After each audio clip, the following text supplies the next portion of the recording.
एक बार आप इस क्वेश्चन को आप चेक करो, सॉल्व करने की कोशिश करिए। सी कभी ये क्वेश्चन भी सफिशिएंट होता है काफी कुछ लर्निंग देने के लिए। तो इस क्वेश्चन में अगर हम लोग ऑब्जर्व करें तो हमें कंडीशन दिया हुआ है ए इंटरसेक्शन बी जो कि सबसेट है सी का, सबसेट और इक्वल टू सी। इसका मतलब क्या है, समथिंग लाइक मान लीजिए ये मेरा सेट है ए बी, अब ये हो गया आपका ए इंटरसेक्शन बी, ये इसका सबसेट है, तो मैं अगर सी ऐसे बना दूं तो चलेगा, है ना अभी के लिए, बट ऐसे भी तो चलेगा। तो कभी कभी क्या होता है, ऐसे बड़ा ज्यादा कंफ्यूजन हो जाता है, तो हम लोगों को मेन हमारा जो अप्रोच है उसी को फॉलो करना है। हमें ये बताना है कि इनमें से कौन सा ट्रू नहीं है। तो अगर मैं ऐसे फॉलो करूं x belongs to a intersection b, इसका मतलब ये हो गया कि x बिलोंग्स टू a, क्योंकि इंटरसेक्शन का मतलब ये हो गया कॉमन, यानी कि b में भी होना ही पड़ेगा, means x belongs to b। अब ये दोनों ही क्या है, सबसेट ऑफ c। इसका मतलब ये कि इसके सारे एलिमेंट इसमें होंगे, मींस ये सिग्निफाई कर रहा है कि x मेरा 100% c का तो पार्ट होगा ही होगा।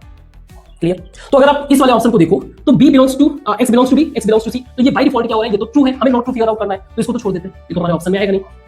दिस इज शोइंग की not equal non empty set, यानी कि इसका कुछ ना कुछ वैल्यू है, ये हमें शो करता है ये साइन। तो इस वाले को चेक करते हैं। इस क्वेश्चन बी वाले में दिया हुआ है, इफ अगर ये कंडीशन दिया हुआ है, if a minus c is subset और इक्वल टू b, देन मतलब इंप्लाइज दैट कि a intersection b A subset of b। क्या ऐसा होगा, यानी कि a के सारे एलिमेंट b में होंगे? तो इसको हम समझते हैं, पहले इस बात को समझते हैं। a का सेट a का b के सबसेट होने के लिए a के सारे एलिमेंट b में होने चाहिए।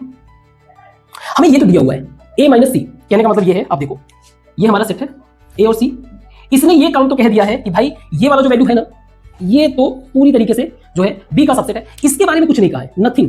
कहने का मतलब ये है कि जब ऐसे हम लोग किसी दो सेट के कॉम्बिनेशन में किसी एक सेट को फोकस करें, सेट ए को हम लोग फोकस करें, तो हम लोग ना सिर्फ a माइनस सी को देखेंगे, साथ में a इंटरसेक्शन c को भी देखेंगे, a इंटरसेक्शन c को भी हमारा ऑब्जर्व करना पड़ेगा। बट इन दिस स्टेटमेंट या फिर कहीं पे भी गिवन में भी ये चीज not given, so there is a possibility, not given, there is a possibility कि ये ना हो, मींस नॉट ट्रू होने का पॉसिबिलिटी है। आंसर तो मान लीजिए मेरा यही है, लेकिन आगे भी देख लेते हैं।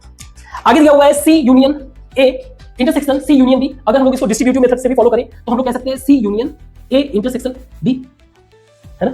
तो c union a intersection b, a intersection b already इसका जो है सबसेट है, मींस एक तरह से इसकी जगह मैं लिख सकता हूं c union c is equal to c, तो ये तो ऑलवेज ट्रू है।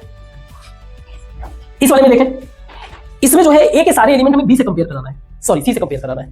तो मैं सेट a पे फोकस करूं b के कॉन्टेक्स्ट में, तो मैं ऐसे लिखूंगा a minus b union a intersection b। इसने यहां पे ही दे रखा है condition a minus b given है कि मेरा जो है सबसेट ऑफ c है, और ये वाला कंडीशन यहां पे दे रखा है, means this statement is always true, ये वाला भी ऑलवेज ट्रू है।